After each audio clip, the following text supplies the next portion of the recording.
Bonsoir à tous et bienvenue dans Plus d'Actu, le magazine qui chaque soir sur BX1 vous aide à décoder l'actualité.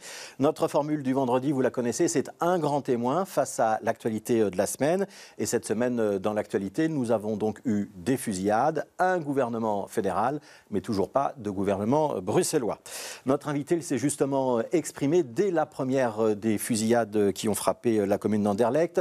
Il ne fera finalement pas partie du gouvernement fédéral, mais il en a suivi de très très près les négociations. Et en ce qui concerne les négociations bruxelloises, il y est également impliqué. Ça fait donc 3 bonnes raisons de l'inviter cette semaine. C'est donc le président du mouvement réformateur, Georges-Louis Boucher, qui est notre invité.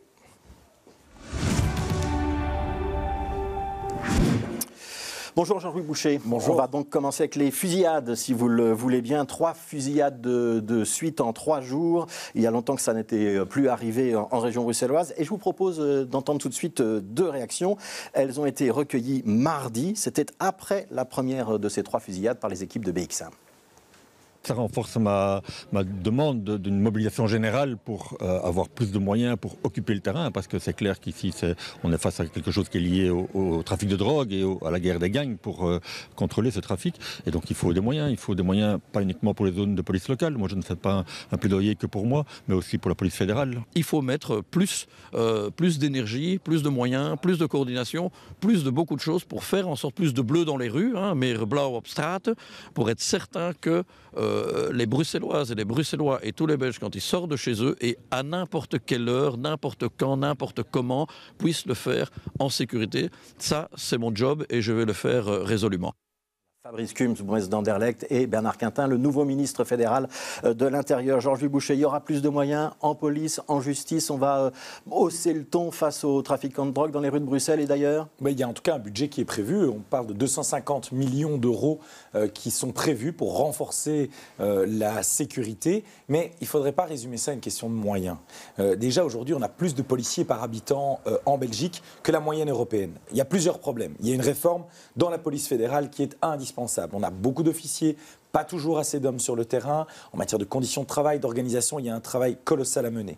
Il y a des difficultés aussi dans les zones. Et on y reviendra peut-être, mais à Bruxelles, on s'arc-boute sur les 6 zones de police. Et donc on nous dit, il y a des problèmes, mais ne changeons rien, ce qui est un peu particulier.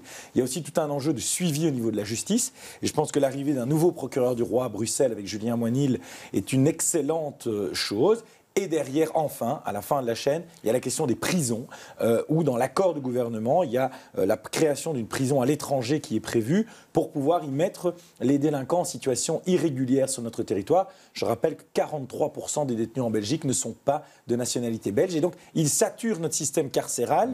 Et pendant ce temps-là, eh bien, on n'arrive pas à enfermer tous ceux qu'on devrait enfermer. Sur le premier des points, parce que là, on voit quand même qu'il y a une sorte d'urgence à pouvoir mobiliser davantage de policiers dans les rues d'Anderlecht ou d'ailleurs. On va avoir la capacité de mobiliser ces policiers, on va avoir la capacité d'engager des policiers pendant la législature à venir ou pas? Ça, c'est tout l'enjeu de l'attractivité du métier. Mais alors, il y a aussi des décisions qui ont été prises pour avoir de la libération de capacités de police immédiate avec l'envoi de militaires pour surveiller de manière statique des sites de niveau 3. Donc, par exemple, les intérêts juifs qui sont souvent sous menace de niveau 3. Eh bien, des militaires pourront aller, ce qui libère de la capacité policière. C'est ce qu'on avait pratiqué au moment des attentats de Bruxelles. Exactement. On va revenir dans ce système-là. Oui, même si la différence, c'est qu'on n'est plus dans une surveillance dynamique, c'est-à-dire on ne marche plus dans les rues, on est sur des surveillances statiques. Ça peut être aussi des sites LNG, ça peut être des réacteurs nucléaires, donc tout ça ailleurs que Bruxelles, bien sûr, mais ça libère de façon globale de la capacité policière. Donc ça va être fait très rapidement. Ça, c'est très rapide, c'est écrit noir sur blanc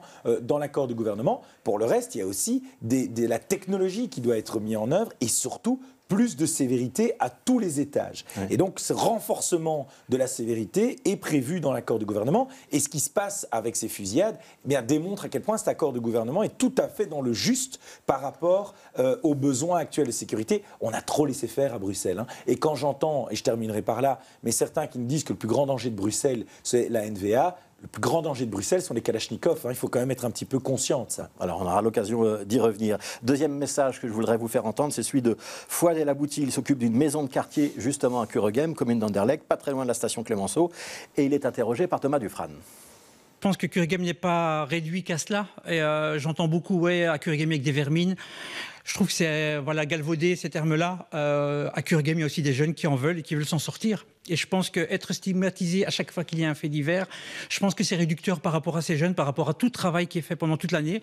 Quand on a ce phénomène-là, parce que là, c'est même pas national, c'est international, qui nous revient en pleine figure, on se dit, est-ce que notre travail sert à quelque chose? Heureusement, oui, pour nous, il sert à quelque chose et on garde espoir.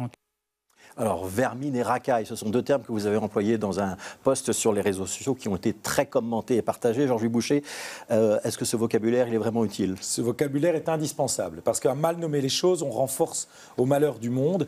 Et j'entends ce monsieur, et je le crois tout à fait de bonne foi, bien évidemment, mais j'en ai un peu marre de ce discours. Parce que c'est pas parce que dans la maison de jeunes, il y a des jeunes... Heureusement que la majorité de la population sont des gens qui en veulent et des gens respectables. Je ne doute pas de ça. Mais c'est justement ces personnes qui sont les premières victimes de cette délinquance. Et oser dire qu'il y a des poches de population qui aujourd'hui posent problème, gangrènent la situation à Bruxelles. Il y a pas mal de personnes dans ce genre de trafic qui sont par exemple des personnes en situation irrégulière ou des mineurs. Pourquoi? Parce que les trafiquants, en fait, payent des gens qui ne risquent pas grand-chose aux yeux de la justice. Et donc, c'est aussi une réalité. Et il faut arrêter de venir tout le temps avec les maisons de quartier, les maisons de jeunes, qui viennent nous dire vous stigmatisez. On ne stigmatise pas les populations, on pointe du doigt ceux qui commettent les méfaits. Mais il faut quand même à un moment prendre conscience de l'enjeu et arrêter de relativiser. Alors, je peux comprendre, ces structures touchent aussi pas mal d'argent public pour pouvoir fonctionner.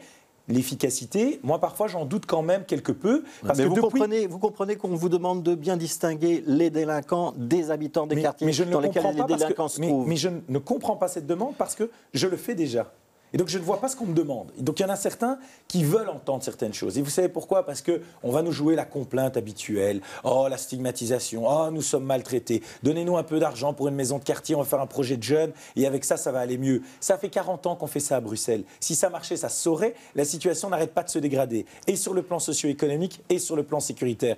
Donc à un moment donné, il faut remettre un peu d'ordre et il faut avoir un langage un peu plus direct pour justement venir en aide aux populations de ces quartiers. Alors le principe de cette émission, c'est de solliciter le public de BX1 pour qu'il nous suggère des questions. Il y a eu plus de 400 messages pour vous, c'est beaucoup, il n'y avait pas que des amabilités. On a retenu une première question de Charles de Grève. Une seule zone de police à Bruxelles, en quoi est-ce que ça serait plus efficace que les zones actuelles? Allez-vous engager, par exemple à la zone de Bruxelles-Ouest qui est en sous-effectif? Et Charles dit qu'avant la réforme des polices, il voyait des patrouilles régulières qui passaient de manière générale et pas seulement lors des interventions. Et il se demande si la prévention ne fait plus partie des priorités. Alors, fusion des zones de police, vous venez de le dire à l'instant, vous êtes pour et vous allez défendre le projet. La fusion des zones est indispensable. Et je vais vous donner un exemple très simple, c'est à Anvers. À Anvers, chaque année, la criminalité baisse. Donc, il y a certains qui disent, il y a de la criminalité à Anvers, bien sûr, criminalité importante d'ailleurs, mais ça baisse chaque année. Oui, il y a aussi des attaques à la grenade et d'autres choses du même genre. Les chiffres, dans la globalité, ça baisse. Et donc, et par ailleurs, il y a quand même un port qui est aussi une porte d'entrée pour le trafic de drogue. Donc, l'enjeu sécuritaire peut être parfois plus important que celui encore de Bruxelles. L'accord de gouvernement dit d'ailleurs qu'il y aura autant de policiers pour la police judiciaire à Anvers qu'à Bruxelles. Exactement, et donc il y a un renforcement qui est fait. C'est d'ailleurs moi qui ai souhaité ça. J'ai souhaité que tous les moyens qu'on envoie à Anvers, il y ait l'équivalent qui arrive à Bruxelles avec aussi un renforcement du pouvoir judiciaire. Mais pourquoi il faut fusionner ces zones? Pour avoir une stratégie globale de sécurité, en particulier dans la lutte contre la grande criminalité. Ça n'empêche pas de garantir par district, c'est-à-dire peut-être ancienne zone, un certain nombre de policiers. Parce que je peux comprendre que des communes ne veulent pas voir, pour le dire très simplement, les communes du sud de Bruxelles ne veulent pas qu'on prenne leurs effectifs policiers pour aller renforcer la sécurité dans le nord. C'est ça la réalité. Et alors je peux comprendre ça. Tout le monde a droit à avoir la sécurité. Mais néanmoins, avoir un seul chef de corps, ça permettrait d'avoir une stratégie beaucoup plus unifiée avec le procureur du roi, avec les autorités régionales et fédérales. Ça permet aussi d'utiliser une série de moyens. Je vais vous donner juste un exemple pour que les téléspectateurs comprennent. Aujourd'hui, l'hélicoptère de la police fédérale est moins utilisé à Bruxelles qu'à Anvers. Vous savez pourquoi? Parce que quand une zone en a besoin, elle téléphone. Le problème, c'est que c'est elle qui paye. Et donc, elle se dit, vu que l'hélicoptère, ça va quand même vite, l'hélicoptère passe d'une zone à l'autre.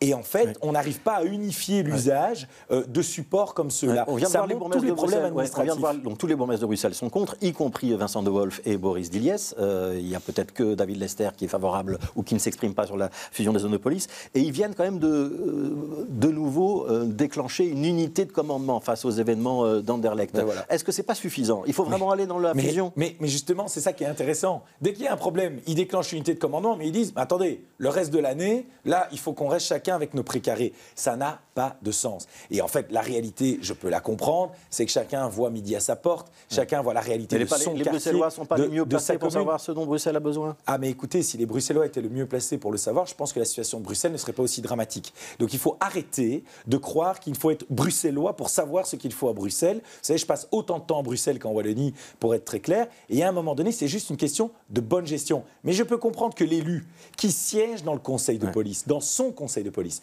qui préside sa zone de police, mais il n'a pas envie de perdre ça, parce qu'effectivement, ce ne serait plus des bourgmestres qui présideraient les zones de police. Mais vous savez, pour mettre le cœur de tout le monde à l'aise, les fusions de zones sont prévues en Wallonie et en Flandre aussi. Hein. Et donc, mais sur base volontaire. Il ne faut pas croire.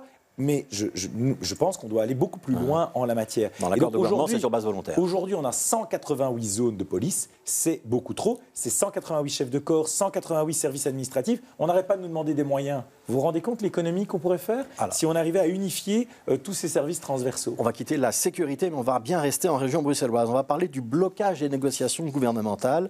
Et on va vous proposer 2 interviews. Le premier, c'est celui d'Ahmed Lawège. C'était sur notre antenne et c'était mardi matin. Si à un moment donné, le blocage persiste, il faut s'interroger sur la capacité des formateurs à faire des propositions. Et donc moi, je leur demande aujourd'hui, je ne cherche pas à les remplacer, je leur dis, mais qu'avez-vous proposé pour sortir de la situation dans laquelle nous sommes, une impasse depuis le 1er décembre? Strictement rien, ça fait 2 mois. Le MR, les engagés, l'Open VLD, ont fait des vétos sur le PTB, le PVDA, la Team Haïdar. Nous ne voulons pas travailler avec la NVA. C'est à partir de là qu'il faut regarder, de voir sur quel attelage on peut construire une majorité. Mais si on tient compte des vétos de tout le monde, on n'arrive pas à une majorité, en tout cas pas dans le collège néerlandophone. Ce que je puis vous dire, c'est que jusqu'au 1er décembre, David Lester et Van den Brandt avaient déjà 53 députés pour les soutenir. 53 députés. Quand ils ont laissé aller ce projet de coalition avec la NV1, ils se sont retrouvés à 39 députés. Ils ont perdu leur majorité. Moi, j'ai déjà vu beaucoup de choses en politique, mais des mouvements qui vous font perdre une majorité parlementaire, ça, j'ai jamais vu. Ça veut dire... Alors, la démonstration est mathématique. David Lester et Elke Van den Brandt n'ont plus de majorité. Est-ce qu'ils peuvent en retrouver une? Mais en fait, M. Lawège joue. Vous savez, je vais vous faire une confidence, quelque chose que je n'ai jamais dit jusqu'à présent. C'est que moi, dès le mois de juillet, dès la 2e réunion avec M. Lawège, j'ai dit à David Lester qu'il devait laisser tomber. Parce que j'ai compris ce jour-là... Ça veut dire quoi, laisser tomber? Ne plus être formateur, pour une raison qui est très simple. Parce qu'Ahmed Lawège, vous savez ce qu'il veut? Il veut qu'on soit en affaires courantes pendant 5 ans. Parce que le PS considère que la région bruxelloise lui appartient. Et donc, estime que la victoire du MR n'est qu'un accident de l'histoire. Et que cet accident de l'histoire, il faut le passer très vite. Ahmed Lawège lui-même m'a dit que 5 ans, ça passait rapidement. C'est pas sérieux. Si Ahmed Lawège joue cette stratégie-là, et je suis maintenant assez convaincu qu'il joue cette stratégie-là, il sera alors le responsable de la faillite de Bruxelles, parce que dans quelques semaines, les agences de notation arrivent à Bruxelles et la situation est catastrophique. Ce veto à l'égard du parti du Premier ministre n'a strictement aucun sens. Et vouloir comparer la Team Haïdar, qui est communautariste, ou le PTB, qui est d'extrême gauche, j'espère que Ahmed Lawège a véritablement un veto à l'égard de Vlaams Belang. Là, on parle de gens semblables. Mais à l'égard du parti du Premier ministre, ça, j'ai quand même un peu de mal à comprendre. Alors, 2e extrait qu'on vous propose, Zakia Khattabi, et ça, c'était hier matin. Quand je rencontre les différents acteurs politiques et que j'affirme, 1, le résultat des élections et 2, pas de NV1, on me dit oui, mais si vous venez, alors on peut se séparer de la NV1. Et je dis, mais alors il n'y a pas de raison, les socialistes peuvent venir à la table. Voilà les blocages. Ça ne se dit pas sur la place publique, ce sont des manœuvres dans les coulisses et j'en ai assez de voir les mêmes aller pleurer sur les antennes tous les jours en disant que eux seraient les gentils et que tous les autres sont les mauvais. Il y a une responsabilité partagée, nous avons été très clairs depuis le début, nous irons dans l'opposition et anyway, ce n'est pas la peine de continuer à venir essayer de discuter avec nous. Il n'y aura pas de majorité avec la NVA. Et by the way, si c'est sans la NVA, alors il n'y a plus aucune raison que le PS pose un veto. Alors, vous allez pouvoir répondre à Zakia Khattabi. Est-ce vrai que le mouvement réformateur a comme premier objectif de renvoyer le PS dans l'opposition? En tout cas, je suis ravi du niveau d'anglais de Mme Khattabi, qui manifestement met un mot d'anglais sur 2. Mais pour le reste, Mme Khattabi ment. Je ne peux pas vous le dire autrement, elle ment. À aucun moment, il ne lui a été dit que si elle venait, on se séparerait de la NVA. À aucun moment. Parce que nous ne ni comptons le MR, pas... ni l'OPNVLD, ni aucun autre négociateur n'a jamais dit ça. En tout cas, dans le chef du mouvement réformateur, moi je peux m'engager pour mon parti. Nous n'avons jamais dit cela.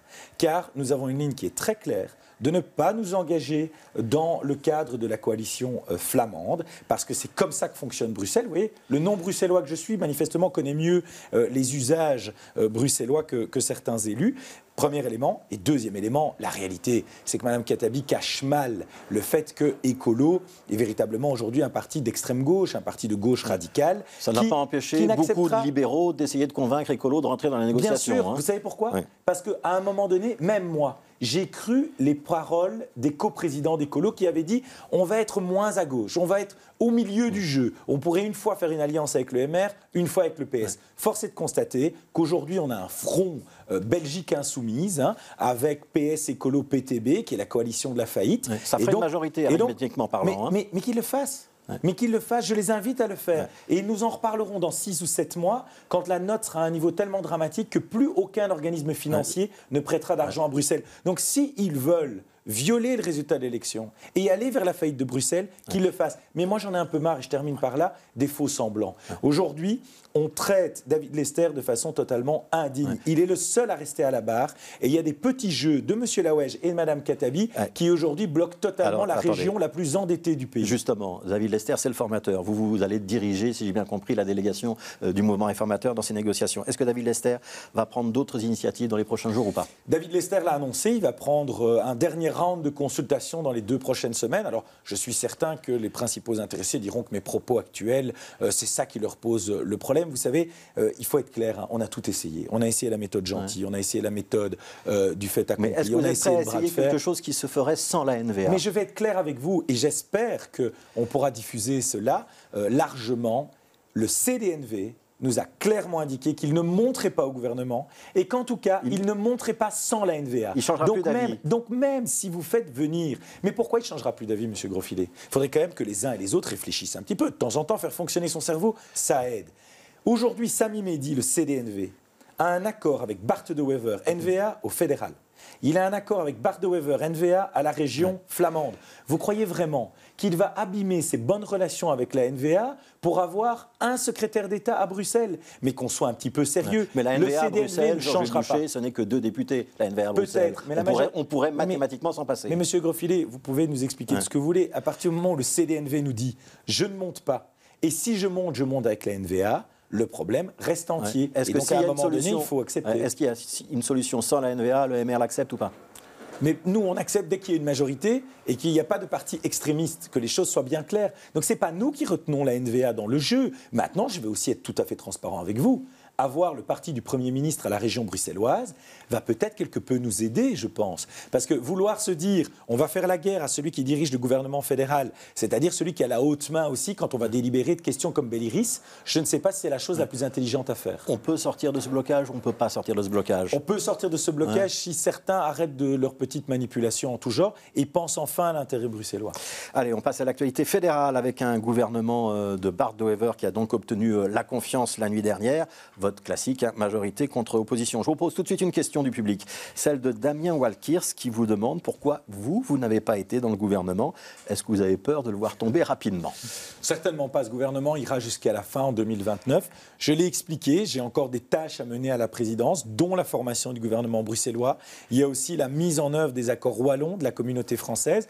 J'ai aussi un devoir vis-à-vis de mes collaborateurs et vis-à-vis du parti parce qu'on est en train de constituer des cabinets, de restructurer le parti. Et donc, j'ai fait un choix qui n'est pas nécessairement... C'est clair que mon envie aurait été d'aller au gouvernement, mais j'ai fait un choix dans l'intérêt aussi de mon parti, mais de mon pays, pour pouvoir déployer le projet du MR le plus largement possible. Il y a une image qui a été beaucoup commentée, on va la voir, on vous voit en haut de l'escalier de la Chambre quand le gouvernement prête serment tout en bas. C'est un hasard ou c'est symbolique ? Alors, pour tout vous dire, et comme ça vous aurez l'histoire de cette photo, j'étais en réunion au 16 rue de la Loi avec le Premier ministre, on est arrivés en même temps, et donc je suis vite monté les escaliers pour aller à la séance plénière, et j'ai été arrêté par un journaliste, Ivan de Vader, qui a eu la grande honnêteté de reconnaître que c'est lui qui m'avait arrêté, et donc c'est comme ça que je me retrouve là. Après, je fais partie de ces gens qui spéculent en se disant Georges Boucher va tirer toutes les ficelles, et peut-être même qu'un jour il remplacera Bernard Quintin. En tout cas, je peux vous dire une chose, c'est que je vais assumer pleinement ma compétence et ma fonction de président. Et donc oui, au mouvement réformateur, eh bien, c'est le président qui doit un peu unifier la ligne politique. Et donc, effectivement, je joue un rôle régulier, quotidien dans cette action. Pour le reste, quand les gens sont désignés, ils sont désignés pour l'ensemble de la législature. Je l'ai dit néanmoins, 5 ans, c'est long. Ça veut dire quoi? Ça veut dire que si à un moment donné, il y a un besoin impérieux, je serai toujours là. Je ferai toujours ce que je dois faire par rapport au mandat qui m'a été donné par les électeurs. Alors, il y a 2 Bruxellois dans ce gouvernement fédéral. Oui, Éléonore Bruxelles Simonet, est plutôt bien servie. Par le mouvement réformateur. Éléonore Simonet et Bernard Quintin. Ça a été un petit peu la surprise. Comment est-ce que vous êtes arrivé sur ces 2 noms-là? Alors, Éléonore Simonet, je la connais maintenant depuis une dizaine d'années. C'est quelqu'un qui a énormément de qualités, qui est polyglotte, qui a une vraie expertise en tant qu'avocate. Et elle a surtout réalisé un très beau résultat. Elle était avant-dernière sur notre liste régionale. Elle fait le 10e score. Ouais. Donc, il y avait un vrai soutien. Est-ce qu'avec elle, vous préparez les prochaines élections communales à Woluwe-Saint-Lambert? En tous les cas, c'est avec elle qu'on va préparer aussi l'avenir du MR à Bruxelles. Elle a vocation à devenir une figure majeure du MR bruxellois. Quant à Bernard Quintin, pour être tout à fait clair avec vous, c'est un intérimaire qui a réussi. Il était là pour un intérim. Il a réussi aux affaires étrangères. Il est diplomate de formation. C'est peut-être plus facile que de réussir à la sécurité, qui lui est pas le domaine de compétences a priori. Parce qu'il connaît les arcanes et les rouages de fonctionnement de l'État. Il parle plusieurs langues. Il sait également comment fonctionnent les départements fédéraux. Et donc, avoir cette bonne compréhension-là et cette excellente formation, avec aussi un autre élément. Vous le savez, on a un enjeu sécuritaire par rapport à l'immigration illégale. Nous avons un besoin de renvoyer également, d'avoir une meilleure collaboration internationale sur le plan policier. Et ça, il va aussi pouvoir donner une orientation particulière et avec un très bon carnet d'adresses sur le sujet. Donc c'est 2 très très bonnes pioches et ce sont 2 figures qui vont s'engager politiquement à Bruxelles aux côtés de David Lester et de l'ensemble de nos élus. Ouais. Est-ce que vous interviendrez autant dans le débat public que ces dernières années, Georges-Louis Boucher? Ça fait parfois un petit peu peur parmi les membres de la majorité de se dire Georges-Louis Boucher, il a un pied dedans, un pied dehors. Rassurez-vous, si j'interviens pour défendre l'action du gouvernement, l'expliquer, mettre en récit ce que nous faisons parce que j'ai négocié cet accord de gouvernement, ça ne fera peur à personne et ça rendra service à tout le monde. Allez, je vous propose une dernière question d'un autre téléspectateur. Avez-vous totalement confiance dans votre propre vision du monde? Ça signifie quoi être de droite? Et en quoi les idées de gauche sont-elles à rejeter totalement? Je ne vous laisse pas 3 heures. Je vous laisse 2 minutes pour répondre. J'allais vous dire, j'ai 3 heures. Je vous dirais, oui, je suis totalement certain. Je pense qu'on est aujourd'hui dans un monde et une époque qui a besoin d'un retour des valeurs. Vous ne doutez jamais? D'un retour, non. Sur mes convictions, jamais. Et je vais même vous dire mieux que ça. Elles se sont renforcées. Elles se sont vraiment renforcées ces dernières années parce qu'aujourd'hui, je suis dans une position où je vois le fonctionnement. Je vois à quel point on n'a pas eu de rigueur dans la gestion budgétaire. Je vois à quel point on a fait preuve de laxisme en sécurité. Ouais. Je vois à quel point... Dans tous les gouvernements où le mouvement réformateur était présent. Hein. Et trop peu présent. Et vous venez de me reprocher quelques minutes plus tôt que je critiquais l'action. C'est justement que nous y étions, mais que nous n'étions pas satisfaits de ce qui était délivré. Quant aux idées de gauche aujourd'hui, je vais vous dire, l'idée de la solidarité, qui n'est pas de gauche en tant que telle, mais les idées de mise en œuvre d'il y a 70 ans étaient des idées dans lesquelles j'aurais pu me retrouver. J'aurais peut-être pu être syndicaliste dans les années 30. Aujourd'hui, on a basculé dans du communautarisme, du wokisme et une certaine approche finalement de l'inactivité avec une complaisance qu'on ne peut pas accepter. Donc ce qu'est devenu la gauche aujourd'hui, effectivement, est quelque chose à rejeter à mes yeux. Ce que vous appelez le wokisme, c'est pas juste de l'antiracisme ? Non, vous savez, quand à un moment donné on veut des droits particuliers, ce n'est pas de l'antiracisme, c'est créer un racisme dans l'autre sens. Aujourd'hui, ce qu'il faut, c'est le droit à la différence, mais pas la différence des droits. On doit avoir accès à l'égalité des chances, mais pas à des droits différenciés. Ça, c'est la grande différence. Et aujourd'hui, tout résumé d'ailleurs sur des questions de racisme est aussi un peu court. Hein. On est dans une société où à chaque fois qu'il y a une difficulté, on vous exprime le fait qu'on est discriminé, qu'on est minorisé. Quand même, les discriminations. Bien sûr que ça existe et on doit lutter parce que vous savez, le racisme, c'est totalement contraire au projet libéral. Le projet libéral, c'est celui de l'égalité des chances, encore une fois. Mais le projet libéral ne vous résume pas ni à votre religion, ni votre origine, ni votre couleur de peau, mais prend les individus pour leur garantir une vraie égalité des chances. Merci Georges-Louis Boucher, merci d'avoir été notre invité cette semaine dans Plus d'actu qui revient lundi à partir de 17h. Et puis moi, je serai là aussi lundi matin à partir de 6h58 pour la matinale. Bonjour Bruxelles, passez un excellent week-end.